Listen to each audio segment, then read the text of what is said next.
लंका में महाबलशाली मेघनाद के साथ बड़ा ही भीषण युद्ध चला। अंततः मेघनाद मारा गया। रावण, जो अब तक मद में चूर था, रामसेना खास तौर पर लक्ष्मण का पराक्रम सुनकर थोड़ा तनाव में आया। रावण को कुछ दुखी देखकर रावण की मां कैकसी ने उसके पाताल में बसे दो भाइयों अहिरावण और महिरावण की याद दिलाई। रावण को याद आया कि यह दोनों तो उसके बचपन के मित्र रहे हैं। लंका का राजा बनने के बाद उनकी सुध ही नहीं रही थी। रावण यह भली प्रकार जानता था कि अहिरावण व महिरावण तंत्र मंत्र के महापंडित, जादू टोने के धनी और मां कामाक्षी के परम भक्त हैं। रावण ने उन्हें बुला भेजा और कहा कि वह अपने छल बल कौशल से श्री राम व लक्ष्मण का सफाया कर दे। यह बात दूतों के जरिए विभीषण को पता लग गई। युद्ध में अहिरावण व महिरावण जैसे परम मायावी के शामिल होने से विभीषण चिंता में पड़ गए। विभीषण को लगा कि भगवान श्री राम और लक्ष्मण की सुरक्षा व्यवस्था और कड़ी करनी पड़ेगी। इसके लिए उन्हें सबसे बेहतर लगा कि इसका जिम्मा परम वीर हनुमान जी को सौंप दिया जाए। राम लक्ष्मण की कुटिया लंका में सुवैल पर्वत पर बनी थी। हनुमान जी ने भगवान श्री राम की कुटिया के चारों ओर एक सुरक्षा घेरा खींच दिया। कोई जादू टोना, तंत्र मंत्र का असर या मायावी राक्षस इसके भीतर नहीं घुस सकता था। अहिरावण और महिरावण श्री राम और लक्ष्मण को मारने उनकी कुटिया तक पहुंचे, पर इस सुरक्षा घेरे के आगे उनकी एक न चली, असफल रहे। ऐसे में उन्होंने एक चाल चली। महिरावण विभीषण का रूप धर के कुटिया में घुस गया। राम व लक्ष्मण पत्थर की सपाट शिलाओं पर गहरी नींद सो रहे थे।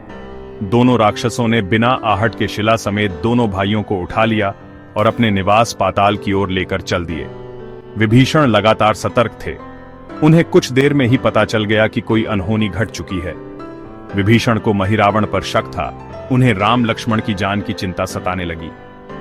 विभीषण ने हनुमान जी को महिरावण के बारे में बताते हुए कहा कि वे उसका पीछा करें। लंका में अपने रूप में घूमना राम भक्त हनुमान के लिए ठीक न था, सो उन्होंने पक्षी का रूप धारण कर लिया और पक्षी का रूप में ही निकुंभला नगर पहुंच गए। निकुंभला नगरी में पक्षी रूप धरे हनुमान जी ने कबूतर और कबूतरी को आपस में बतियाते सुना। कबूतर कबूतरी से कह रहा था कि अब रावण की जीत पक्की है। अहिरावण व महिरावण राम लक्ष्मण को बलि चढ़ा देंगे, बस सारा युद्ध समाप्त। कबूतर की बातों से ही बजरंग बली को पता चला कि दोनों राक्षस राम लक्ष्मण को सोते में ही उठाकर कामाक्षी देवी को बलि चढ़ाने पाताल लोक ले गए हैं। हनुमान जी वायु वेग से रसातल की ओर बढ़े और तुरंत वहां पहुंचे। हनुमान जी को रसातल के प्रवेश द्वार पर एक अद्भुत पहरेदार मिला। इसका आधा शरीर वानर का और आधा मछली का था। उसने हनुमान जी को पाताल में प्रवेश से रोक दिया। द्वारपाल हनुमान जी से बोला कि मुझको परास्त किए बिना तुम्हारा भीतर जाना असंभव है। दोनों में लड़ाई ठन गई। हनुमान जी की आशा के विपरीत यह बड़ा ही बलशाली और कुशल योद्धा निकला। दोनों ही बड़े बलशाली थे। दोनों में बहुत भयंकर युद्ध हुआ, परंतु वह बजरंग बली के आगे न टिक सका। आखिरकार हनुमान जी ने उसे हरा तो दिया, पर उस द्वारपाल की प्रशंसा करने से नहीं रह सके। हनुमान जी ने उस वीर से पूछा कि हे वीर, तुम अपना परिचय दो। तुम्हारा स्वरूप भी कुछ ऐसा है कि उससे कौतूहल हो रहा है। उस वीर ने उत्तर दिया, मैं हनुमान का पुत्र हूं और एक मछली से पैदा हुआ हूं। मेरा नाम है मकरध्वज। हनुमान जी ने यह सुना तो आश्चर्य में पड़ गए। वह वीर की बात सुनने लगे। मकरध्वज ने कहा, लंका दहन के बाद हनुमान जी समुद्र में अपनी अग्नि शांत करने पहुंचे। उनके शरीर से पसीने के रूप में तेज गिरा। उस समय मेरी मां ने आहार के लिए मुख खोला था। वह तेज मेरी माता ने अपने मुख में ले लिया और गर्भवती हो गई। उसी से मेरा जन्म हुआ है।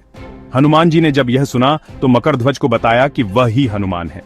मकरध्वज ने हनुमान जी के चरण स्पर्श किए और हनुमान जी ने भी अपने बेटे को गले लगा लिया और वहां आने का पूरा कारण बताया। उन्होंने अपने पुत्र से कहा कि अपने पिता के स्वामी की रक्षा में सहायता करो। मकरध्वज ने हनुमान जी को बताया कि कुछ ही देर में राक्षस बलि के लिए आने वाले हैं। बेहतर होगा कि आप रूप बदलकर कामाक्षी के मंदिर में जाकर बैठ जाएं। उनको सारी पूजा झरोखे से करने को कहें। हनुमान जी ने पहले तो मधुमक्खी का वेश धरा और मां कामाक्षी के मंदिर में घुस गए। हनुमान जी ने मां कामाक्षी को नमस्कार कर सफलता की कामना की और फिर पूछा, हे मां, क्या आप वास्तव में श्री राम जी और लक्ष्मण जी की बलि चाहती हैं? हनुमान जी के इस प्रश्न पर मां कामाक्षी ने उत्तर दिया कि नहीं, मैं तो दुष्ट अहिरावण व महिरावण की बलि चाहती हूं। ये दोनों मेरे भक्त तो हैं, पर अधर्मी और अत्याचारी भी हैं। आप अपने प्रयत्न करो, सफल रहोगे। मंदिर में 5 दीप जल रहे थे। अलग अलग दिशाओं और स्थान पर मां ने कहा, ये दीप अहिरावण ने मेरी प्रसन्नता के लिए जलाए हैं। जिस दिन ये एक साथ बुझा दिए जा सकेंगे उसका अंत सुनिश्चित हो सकेगा। इस बीच गाजे बाजे का शोर सुनाई पड़ने लगा। अहिरावण महिरावण बलि चढ़ाने के लिए आ रहे थे। हनुमान जी ने अब मां कामाक्षी का रूप धरा। जब अहिरावण और महिरावण मंदिर में प्रवेश करने ही वाले थे कि हनुमान जी का महिला स्वर गूंजा। हनुमान जी बोले, मैं कामाक्षी देवी हूं और आज मेरी पूजा झरोखे से करो। झरोखे से पूजा आरंभ हुई। ढेर सारा चढ़ावा मां कामाक्षी को झरोखे से चढ़ाया जाने लगा। अंत में बंधक बलि के रूप में राम लक्ष्मण को भी उसी से डाला गया। दोनों बंधन में बेहोश थे।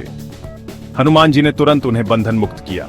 अब पाताल लोक से निकलने की बारी थी, पर उससे पहले मां कामाक्षी के सामने अहिरावण महिरावण की बलि देकर उनकी इच्छा पूरी करना और दोनों राक्षसों को उनके किए की सजा देना शेष था।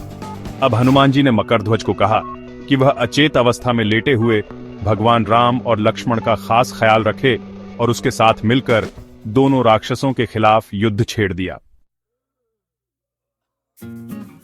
पर यह युद्ध आसान न था। अहिरावण और महिरावण बड़ी मुश्किल से मरते तो फिर 5-5 के रूप में जिंदा हो जाते।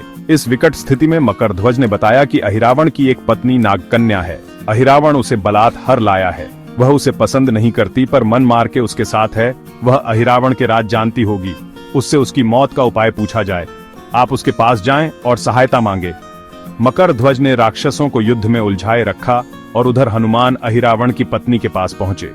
नागकन्या से उन्होंने कहा कि यदि तुम अहिरावण के मृत्यु का भेद बता दो तो हम उसे मारकर तुम्हें उसके चंगुल से मुक्ति दिला देंगे। अहिरावण की पत्नी ने कहा, मेरा नाम चित्रसेना है। मैं भगवान विष्णु की भक्त हूं। मेरे रूप पर अहिरावण मर मिटा और मेरा अपहरण कर यहाँ कैद किए हुए है, पर मैं उसे नहीं चाहती। लेकिन मैं अहिरावण का भेद तभी बताऊंगी जब मेरी इच्छा पूरी की जाएगी।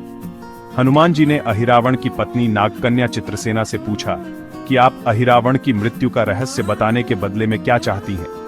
आप मुझसे अपनी शर्त बताएं, मैं उसे जरूर मानूंगा। चित्रसेना ने कहा, दुर्भाग्य से अहिरावण जैसा असुर मुझे हर लाया। इससे मेरा जीवन खराब हो गया।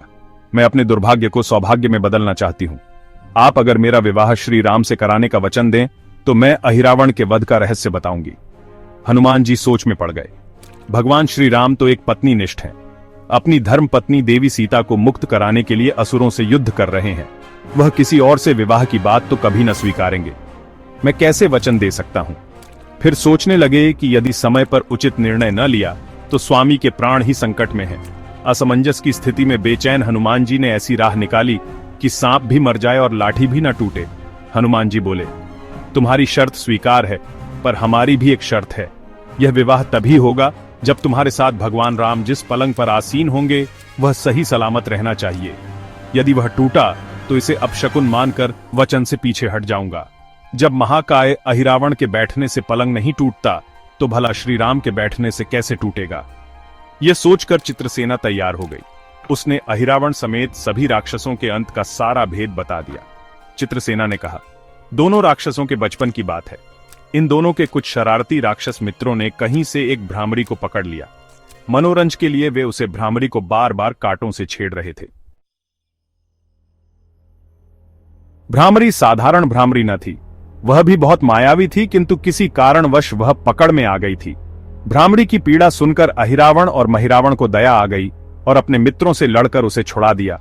मायावी भ्रामरी का पति भी अपनी पत्नी की पीड़ा सुनकर आया था।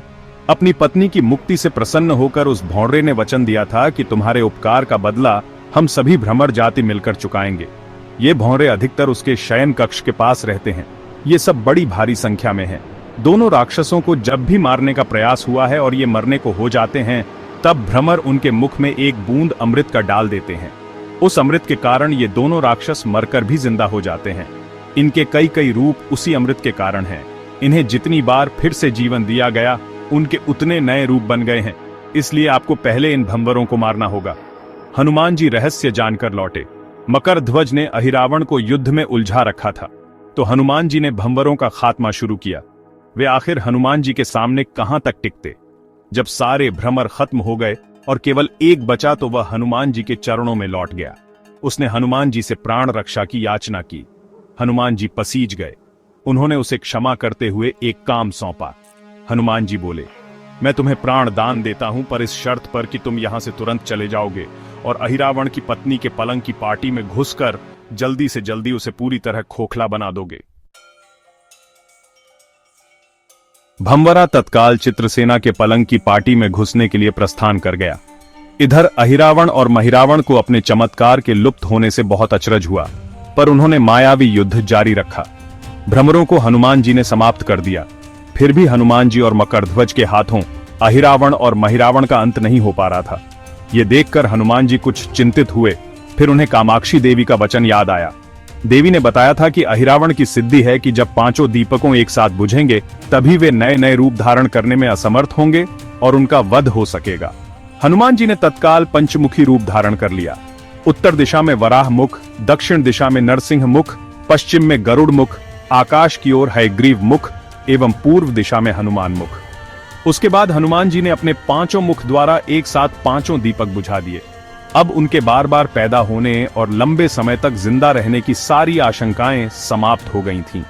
हनुमान जी और मकरध्वज के हाथों शीघ्र ही दोनों राक्षस मारे गए। इसके बाद उन्होंने श्री राम और लक्ष्मण जी की मूर्छा दूर करने के उपाय किए। दोनों भाई होश में आ गए। चित्रसेना भी वहां आ गई थी। हनुमान जी ने कहा, प्रभो, अब आप अहिरावण और महिरावण के छल और बंधन से मुक्त हुए, पर इसके लिए हमें इस नागकन्या की सहायता लेनी पड़ी थी। अहिरावण इसे बलपूर्वक उठा लाया था। वह आपसे विवाह करना चाहती है। कृपया उससे विवाह कर अपने साथ ले चलें, इससे उसे भी मुक्ति मिलेगी। श्री राम हनुमान जी की बात सुनकर चकराए। इससे पहले कि वह कुछ कह पाते, हनुमान जी ने ही कह दिया, भगवान, आप तो मुक्तिदाता हैं। अहिरावण को मारने का भेद इसी ने बताया है। इसके बिना हम उसे मारकर आपको बचाने में सफल न हो पाते।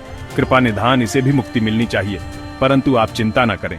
हम सबका जीवन बचाने वाले के प्रति बस इतना कीजिए कि आप बस इस पलंग पर बैठिए, बाकी का काम मैं संपन्न करवाता हूं। हनुमान जी इतनी तेजी से सारे कार्य करते जा रहे थे कि इससे श्री राम जी और लक्ष्मण जी दोनों चिंता में पड़ गए। वह कोई कदम उठाते कि तब तक हनुमान जी ने भगवान राम की बांह पकड़ ली। हनुमान जी ने भावावेश में प्रभु श्री राम की बांह पकड़कर चित्रसेना के उस सजे धजे विशाल पलंग पर बिठा दिया। श्री राम कुछ समझ पाते कि तभी पलंग की खोखली पाटी चरमराकर टूट गई। पलंग धराशायी हो गया। चित्रसेना भी जमीन पर आ गिरी। हनुमान जी हंस पड़े और फिर चित्रसेना से बोले, अब तुम्हारी शर्त तो पूरी हुई नहीं, इसलिए यह विवाह नहीं हो सकता। तुम मुक्त हो और हम तुम्हें तुम्हारे लोग भेजने का प्रबंध करते हैं।